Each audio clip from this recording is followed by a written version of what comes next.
All right, folks. Sniper Sports back in the house. We're live from the 808. We shoot you straight. This is Joey, and with me, as always, my partner Steven. Tonight, we're going to get into NBA. The season started just about 10 days ago, and we have a few games under the belt. We're going to talk about what we've seen so far early in the NBA season. Also, some NFL news. We're 1 week away from the midpoint from Week 8 of the NFL. I want to tell you who we think are, contenders and pretenders. See who's moving up, who's moving down, what teams might make a key trade, and who we like in the long run. And also, the World Series is going on. We had Game 2 tonight. Astros in Los Angeles, Chavez Ravine. The Dodgers hosting. We had an excellent, epic, instant classic game. Me and Steven will chop that up and go over it. But first, Steven, let's get back to the NBA early in the season, and we had a couple big games on tap tonight. I think so. I think we definitely did. I think we should definitely start off with our favorite team, the Los Angeles Lakers, taking on the Washington Wizards. I thought it was a great game. Came down, went into overtime. I think these games really help these young players develop. Joey, Ingram came up big. Brandon Ingram had a nice game tonight. He's just a lanky kind of guy. He played well. Looks a little stronger this year too. He does. He's still, I think he's like 20, maybe 21, maybe. He still needs to. He's still growing Very into young. his body. Larry Nance is looking amazing, and as we talked about before, about how he had to start over Julius Randle. He is getting a start. Luke put him in there. I think it just helps.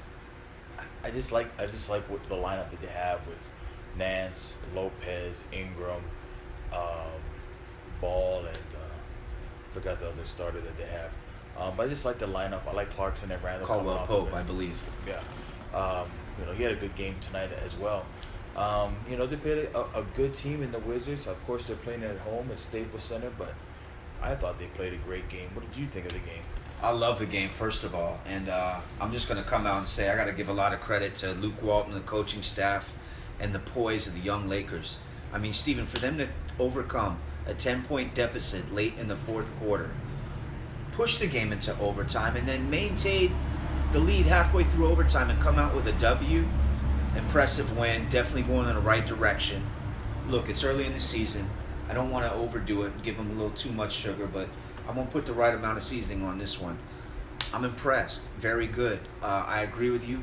I like Nance Jr. in the starting lineup, starting rotation. They just seem to move the ball better with him.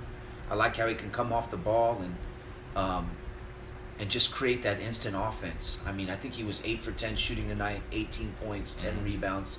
Super efficient. Also, the young rookie, of course, we know about Lonzo Ball, but the second-round pick, Kyle Kuzma, has been an excellent pickup, and he showed that he's not afraid of the big moment, the big stage. He played well tonight, coming off the bench, 15 points. I believe he had 8 or 9 rebounds, so he's also had a very good game. I would like to see him go into Brook Lopez a little bit more. Mm-hmm. When I see him touch the ball, Steven, good things happen. You gotta like where this team's at right now. You know what? And besides Lonzo Ball's second game where he had the 29 and 11 rebounds, 9 assists, he almost had a triple-double, missed it by 1. Other than that game, he hasn't really shot well yet, and that's gonna come. I'm watching the games. I think Zoe is overthinking it. He's trying to make the right move, the right pass at all times. Mm-hmm. I know there's a lot of pressure on him, but overall, I thought this game was excellent. Where I think Lonzo Ball did show his skills tonight, and his poise was, believe it or not, on the defensive end. John Wall had 18 points, but it was quietly and sporadic.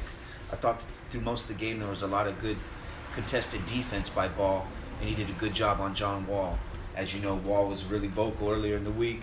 LeVar's been talking a lot about, Lonzo's going to do this and do that. And I don't know how much of this is true. I know it makes for good TV, but amongst the players, they got a lot of pride. Mm-hmm. And, all these guys are basically gunning for Zoe, right? Because of LeVar. Mm-hmm. And with that being said, I just thought the matchup was nice, and Lonzo Ball didn't embarrass himself. And when it's all said and done, even though he only had 6 points, on 18% shooting tonight. He got it done with his assists, rebounding, and definitely on the defensive end. Controlling the tempo of the game. Lakers come out with an overtime victory. I know it's early in the season, but this is a pivotal victory. And mainly, I think the confidence it gives a young Brandon Ingram, because he made a lot of key plays down that stretch and was the leading scorer for the Lakers tonight. Absolutely, and a lot of credit to the young guys, and even with how you're talking about Lonzo, I think he's still finding his game and how to control the tempo and control what goes on during the game. He's still a young player. I know a lot of people talk about he has the same kind of game as maybe Magic, but Magic came into the league 4 years after Michigan State. Zoe only had 1 year at UCLA. But I still give him a lot of credit because there's so much chirping going around him. He needs to do this, he needs to do that. He just plays his game, whether he's having a good game or a great game. His facial expression doesn't change. He's still just same Lonzo Ball. He's pretty even keeled. That's true. Exactly. And so that's what I really love about him. He always keeps his composure most times. I know probably maybe he'll lose it once in a while, but for the most part, he keeps a lot of his composure. And so I really like it. I really like the win we got tonight. I like the way we're starting out, and hopefully we can continue it. I hope so. I mean, Lakers are looking good. It's early, but like the things that Luke Walton, the coaching staff, are doing. Lonzo Ball's got the team going. He's moving the ball. I like the tempo. I like the effort on the defensive end. Tonight was the first time that the Lakers have held a team under 100 points. That's also a key factor into their success, and we just hope they can continue that going forward. We had another big game tonight, Steven. Houston Rockets were in Philly playing this, or maybe they were in Houston, but regardless, Philadelphia 76ers, Houston Rockets, close game. I think Philly was up late in the fourth quarter. Houston chipped away, and we saw the sixth man of the year last season, Eric Gordon, hit a game-winning shot as time expired. He chipped in with a 29 points.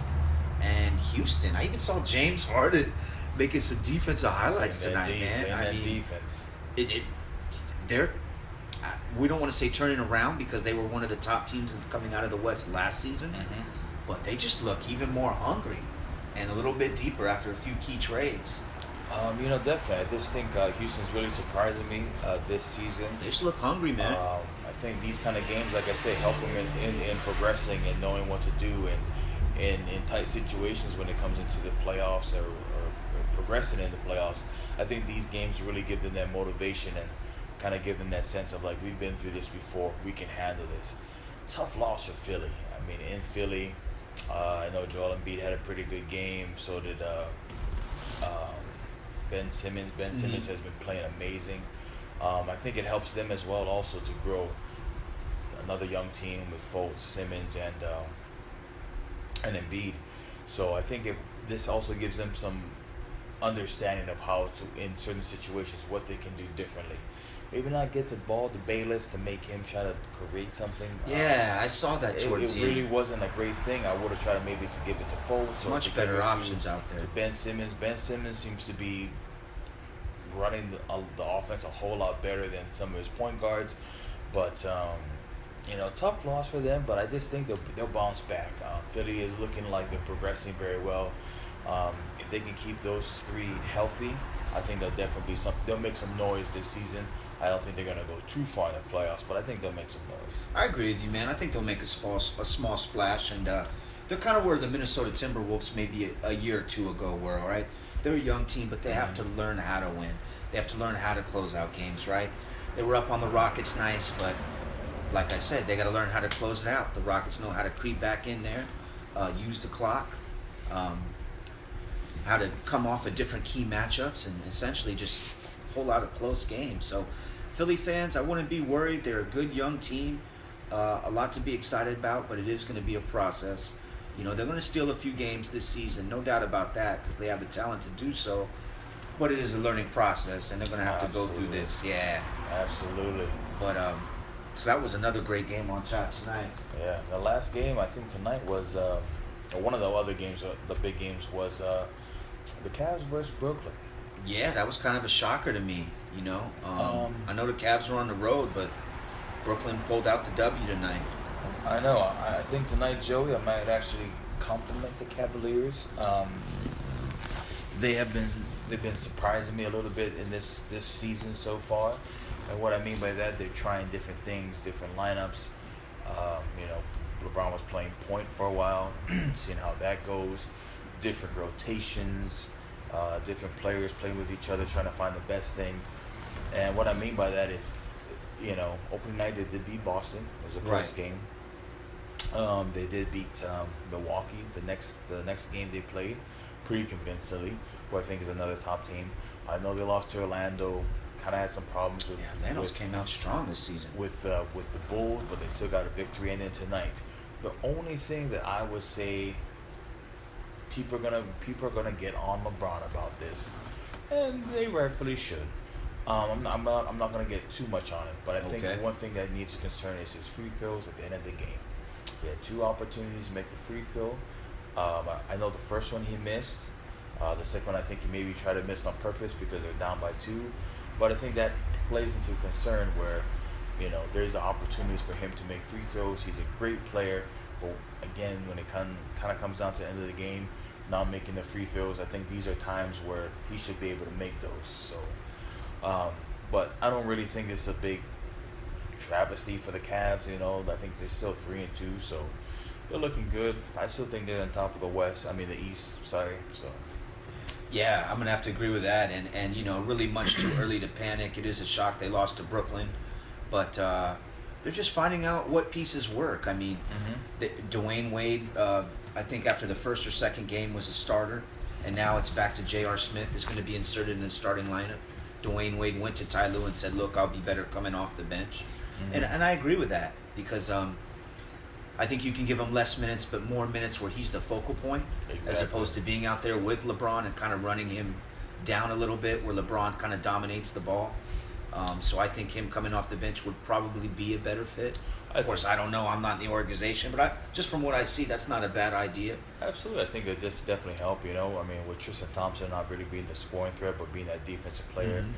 I think you said Kyle Korver, you know, Mon Shumpert. So I think with that kind of team and with what they have, they can really, you know, give that spark where they can kind of help maintain the game for them. So, yeah. And I think they should start JR. And, you know, with the absence of Kyrie Irving, although he was a great, phenomenal one-on-one player, you know, we all know he doesn't move the ball as well.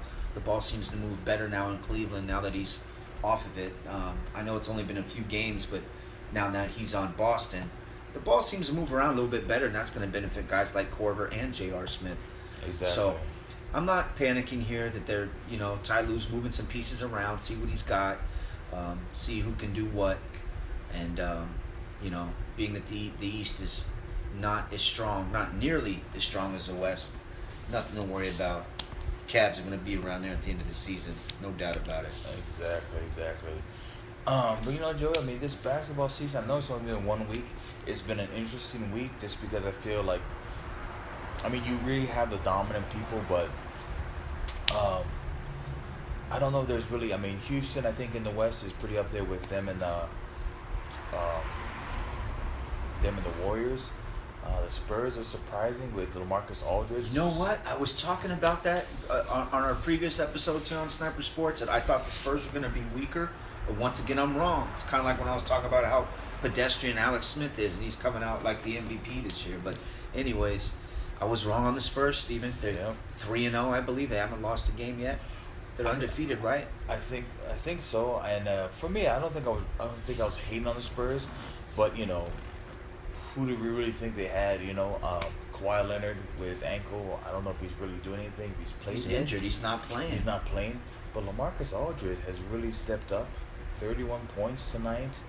Rudy Gay has worked out great for them as well. I think he's averaging about 18 points, maybe 20 points a game. Playing that 3 spot. So yeah. again, the Spurs are there. They're that pesky, you know, mosquito that just, you know, you Hot, think you got man. rid of them. The great coach, great system.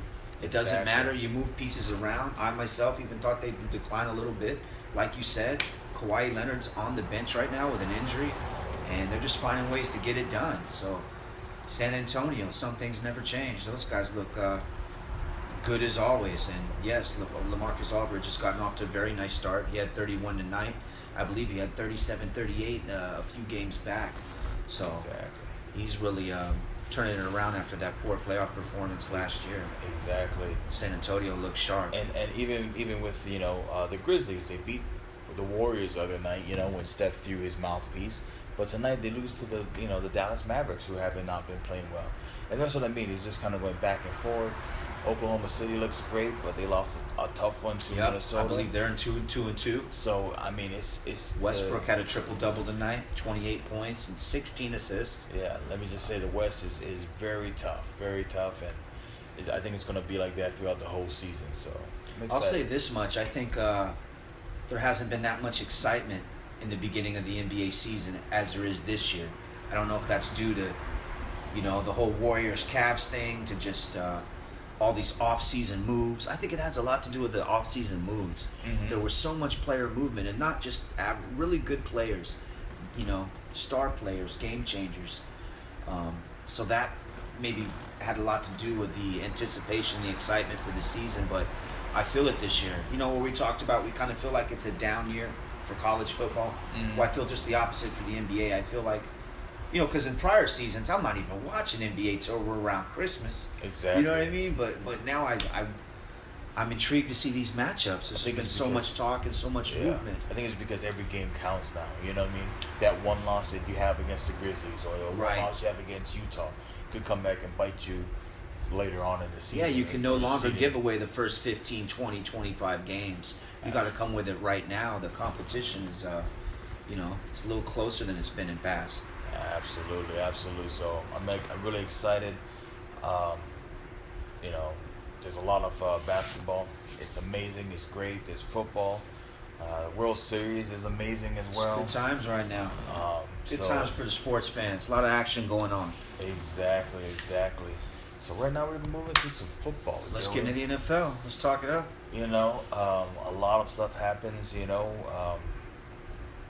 Kansas City, lost last week and against the Raiders. Last play of the game. Exactly. Second loss in a row for KC.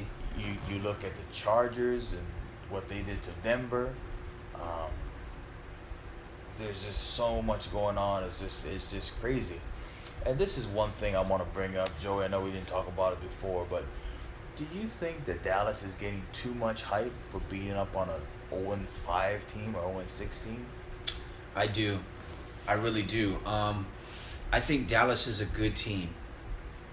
They're probably the best 3-3 team out there. I just think that tough schedule they have, I'm not surprised that they are 3-3. Now let's look at most of Dallas's losses. They haven't been really bad. Aaron Rodgers came back to beat them late, as the Packers have kind of had their number the last few games. What are the other games that Dallas has lost this year? I think you should look at more with Dallas, who they beat. I don't think they really beat anyone substantial so far. What I mean by that, I think they beat the Niners. They beat Arizona. They beat the Niners. And one other not so great team. But yet you know what I'm saying? It's like they're getting all this wow, look what they did beat to the Giants. Niners. No, the Giants aren't very good this year. Exactly. I think they beat the Giants. Wow, now that you say that, you're right. I don't know. When I watch the games, though, I watch Dallas's games. They're always on. Dak Prescott looks very good. Ezekiel ran for 150 yards last week. They're a good team. They've just had a very tough schedule. I don't know. They're going to have to push to be a wild card team, but it doesn't mean Dallas is a bad team. No, And there's other, like, look at the AFC North, I believe it is, where you have the AFC East, where you have the New England Patriots at 5-2. You got the Miami Dolphins at 4-2, and the Buffalo Bills, who are playing excellent football right now, also at 4-2. I think everyone in that division has a shot to. Everyone in the division has a shot to win it. And no question. I mean, so we're just looking at a year where these records are very, very close. But we're getting in the middle of the season. We're going to start seeing who's for real and who's a pretender. Exactly. And in my opinion, through the first half of the season, even though Kansas City has lost the last 2 weeks, I'm not going to put them in number one, but they're still in the top 5. They're still a very strong team. If you look at the way they've lost over the last 2 weeks, they literally lost on the last play of the game with Oakland. And then before that, the previous week with Pittsburgh, we talked about it here on Slamper Sports. Exactly. If Antonio Brown doesn't make that circus catch, we could have a different inning. They might be able to pull that one out. Exactly. You know what I mean? Pittsburgh's kind of had their number.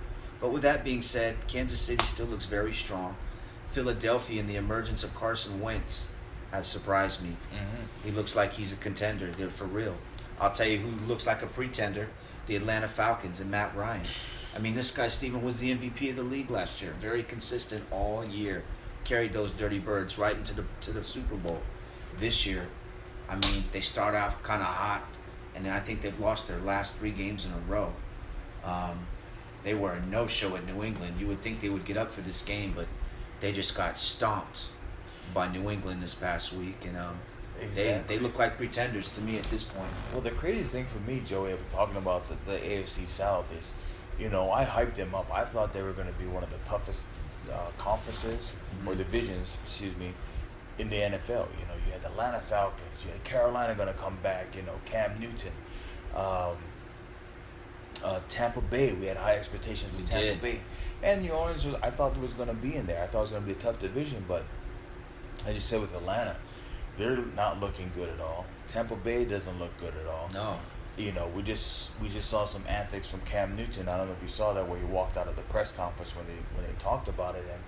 And Joey, that's the thing that has always never set well with Cam Newton. It seems when things get hard sometimes, he acts like, oh, I don't want to deal with it, I'm walking away. You had a tough loss against a Chicago team. You only scored 3 points, but hey, I mean, what can you do? You lost some of your linemen. It's a tough game. Right. Just hey, man, it's a tough game. We're gonna regroup this year. I'm not in the spotlight. I don't know what really goes on with every single question or how people are perceiving him or what he's looking at. But I get what you're pointing at. It kind of comes across as a sore loser, and as a quarterback and the leader of a team, regardless of what his motivation for that is, it's probably not the right move. Yeah. Probably not the right move. Being a leader of a team when you're struggling and having a tough time, you're seeing the effect of losing Greg Olsen, his number 1 target on offense. This past week, he had a rough week, Steven. He was out. He had 2 of his top linemen out. Ryan Khalil was out, and also another lineman starting was out. So Cam Newton, he definitely had his work cut out for him, to say the least. And I just don't like, regardless of his motivation for doing this, I don't think it sends the right message. I think as a leader, you need to be like, more like the Aaron Rodgers when he was like, relax, you know what I mean, and all this. Exactly. And rally his troops, and we're going to be just fine. We're going to correct our mistakes. Because they don't have to panic. Carolina's still has a winning record, and they could easily win that division. I don't want to say easily, but it's not a stretch. Exactly. They can still, make a wild card or Definitely not something. time to panic. Exactly. And like I said, it's not like you had all your weapons there. Yes. It's not like you had a full offensive line there. You did not. You know what I mean? It's tough for offensive linemen to come in, play a different position if they're moving. It's not that simple, because especially moving from the right to left, it's a different read, it's different everything. So I wish Cam would have just said, hey man, we're working on it. This is what we're gonna, we're gonna try to new things. We're gonna, work with our linemen and try to get better.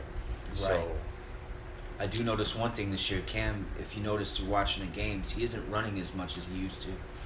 I don't know if that has to do with, maybe he's banged up, trying to avoid getting banged up, trying to be really disciplined and being a pocket passer. But I notice those times where we're used to seeing, like, man, I know Cam could take off for 2 or 3 yards and get the first down, no problem. He's not doing it. Exactly. But also what I do see from Carolina the last few games, I've seen the emergence of Christian McCaffrey and what this guy can do when you get him a little bit of space. Whether that's, a little pitch out, coming across the corner off a sweep, or even a read option, screen pass, him cutting across the middle. He made a great one-handed catch last week, so his game has emerged and picked up for Carolina. But I don't know. We're going to see. I don't know if they're a pretender or a contender at this point. It's really, they're going to go as Cam goes, I believe. Exactly. So, again, I know we have some favorites. I mean, Yeah. for the power rankings, I think on the AFC side, it's still I want to say it's still Kansas City. You know, I know they've had some dip games, but I'll say this: NFC, I think it's Philadelphia. I really don't. As of right now, I don't see anyone really playing better football. You know, I mean, Carson Wentz is playing great. He's making a couple scrambles. I think the only team that I can really say that maybe give them a run for their money is the LA Rams. Right. Who would have thought it? They're playing amazing. Golf is playing great. Golf is playing pretty good. I'm glad you mentioned the Rams, Steven, because in my opinion, the rest of their team is playing excellent. Like, Golf still has definitely room for improvement. There's definitely a high ceiling on him. Mm-hmm. And I think that coach, McVay, is perfect over there. And the Rams is somebody to watch out for because the rest of that team is playing well. Mm-hmm. Goff hasn't even really hit. He's playing pretty good, but not great yet. And when he does that, because it's going to take time, it's only his second year, he's got to figure it out. This team should be formidable. I really see Seattle as the only team in that division to give him any problems. Carson Palmer just broke his arm, and prior to that, the Cardinals were struggling anyways. Exactly. They panicked. They had to get Adrian Peterson. He came out, had a great first game. He had a terrible second game last week. I think he didn't even run for 20 yards last week. He did not. So, with that being said, the Cardinals are no longer a threat. We know about the Niners. They're definitely not a threat. So it's just between the LA Rams and the Seattle Seahawks in that division. Exactly. And, you know, I give Goff a lot of credit because last year he took a lot of criticism, and I think it was just maybe, you know, Jeff Fisher and his staff and his offense. I think working with his younger coach maybe kind of works good with Goff and just the play system and everything. I think they're a real good match. Exactly. So big and high hopes for the Rams. Yeah, but like I said, I mean, the NFL has just been crazy this year, Joey. I don't really think we have It's been great, though. To tell you the honest truth, it's been great to watch because you never know what's going to happen. You never know, and with Aaron Rodgers going out, it really shook things up. Green Bay looks like they're starting to slide. We're going to see if they can maintain their winning record going forward. Another team that came out strong, Steven, and seems to fall off all of a sudden is Detroit. Mm-hmm. They're now sitting at 3-3. I'm curious to see what they do this week against Pittsburgh. They're at home hosting Pittsburgh. So this year, NFL is still up for grabs, but I'm going to agree with you. In the NFC, I think the clear-cut favorite is the Eagles. And the Eagles are doing it with not a great running game. I mean, the running game is okay, but it isn't great. Mm-hmm. Carson Wentz has played great. That defense, Fletcher Cox and Malcolm Jenkins, doing very well for Philadelphia. They're definitely the top team in the NFC. The emergence of New Orleans, who came into this season having the worst defense in the league. Man, I guess when you got Drew Brees, you can never count out that team. They're just putting up a lot of points, and now I believe they're sitting at 4-2.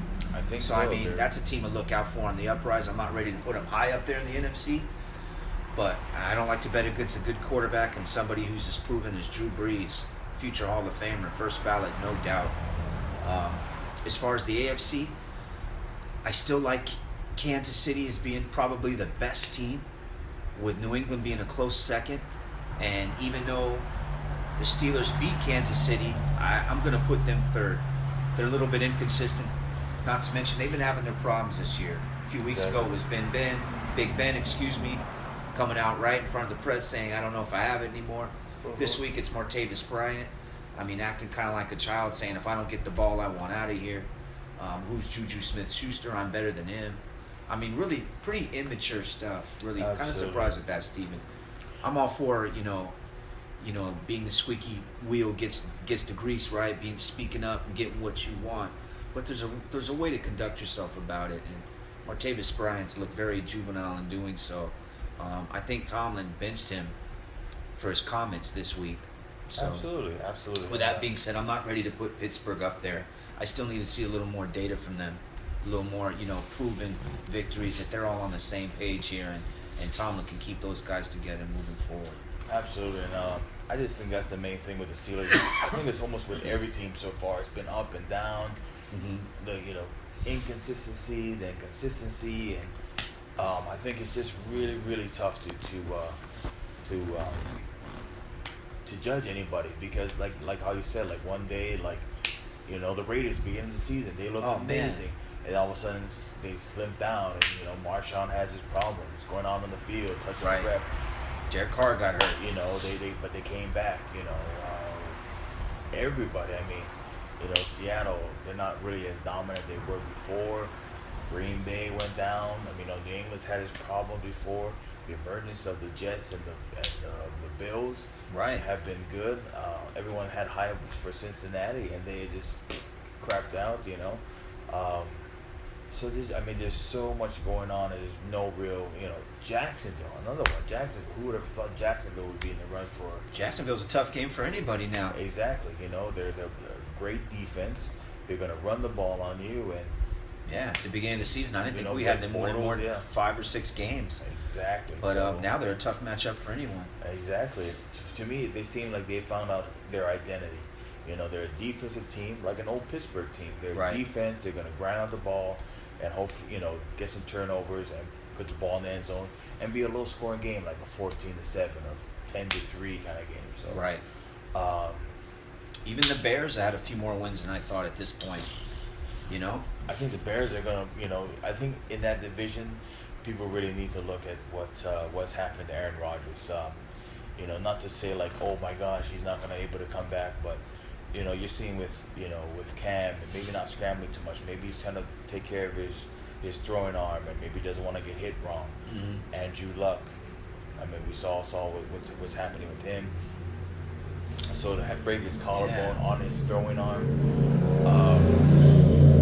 you just don't know what that kind of effect it could have on him and his career. So I'll be honest with you, I think the Bears might be on the up and coming. They have an okay defense.